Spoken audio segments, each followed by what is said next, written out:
I haven't posted a video in a couple months now, so I'm just screwing around this evening trying to fix the switch on my. I got a 1991 BMW 850i. It's a V12 in it, and the power window switch on the driver's door. It's $1,000. It's $1,100 switch. Used ones are like $600, and mine's got worn out little buttons.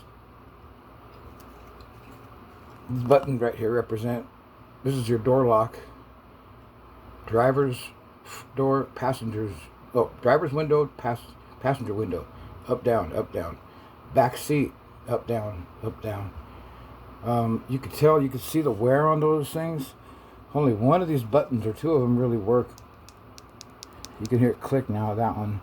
The other ones are shot. And from what I understand, there's a little ball bearing inside and a piece of thin spring steel that's bent.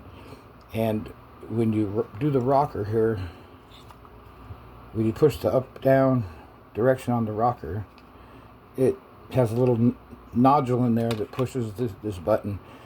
I guess over 35 years it really wore out. It got to where I had a hard time up and down.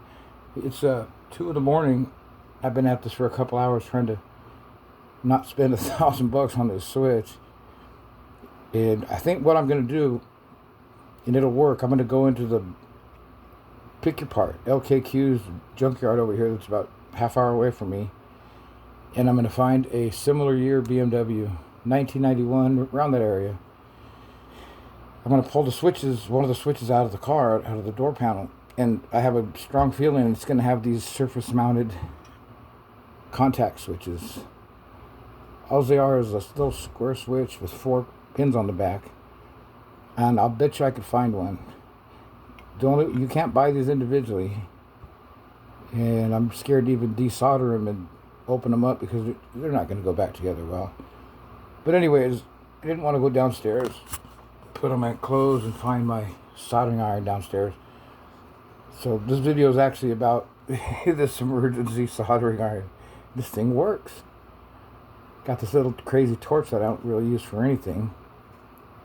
I use it for some soldering on thicker, like some battery terminals. Actually, here's the one that I use now for doing the lugs on battery terminal. Put a big wad of solder and flux in the hole on the lug, and then jam that 1/0 cable in there and heat it up with that thing, and it works pretty good. This would do the same job, but it takes about 30 seconds, a minute to really get it hot enough. Anyways, trip on this. I prepared this thing here. This is some 8 gauge oxygen free copper. I wrapped a piece of wire around here just to hold those together. But trip on this for a minute.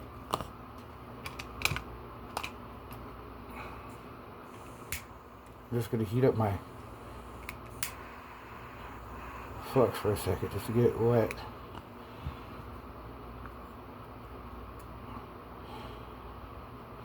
Flux is my best friend when I'm soldering. I'll tell you, it works great. Any dirt, impurities and stuff that are on your wire or old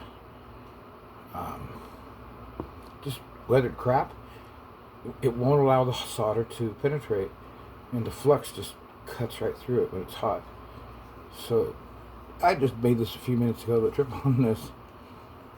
Get this little wire up on here. Alright, there it goes, it's firing.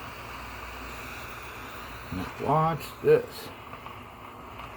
I got it set up so it's just on the tip right there.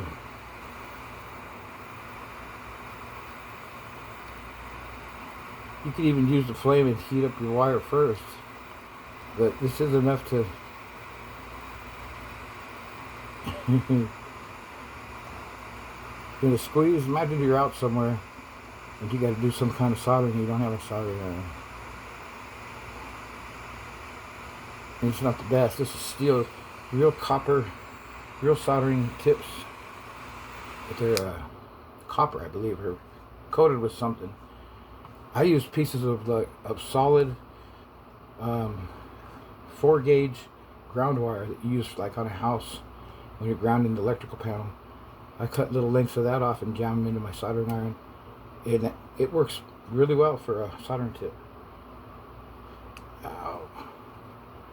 But yeah, I just thought I'd show you that. It was a piece of a wooden coat hanger and drilled a hole. This is a piece of TIG welding filler rod. And everybody knows what a little torch is. And then here's another piece of the filler rod that I made just to hold that down. I mean, it's real crude, but you know what, in a squeeze, you never know. Alright.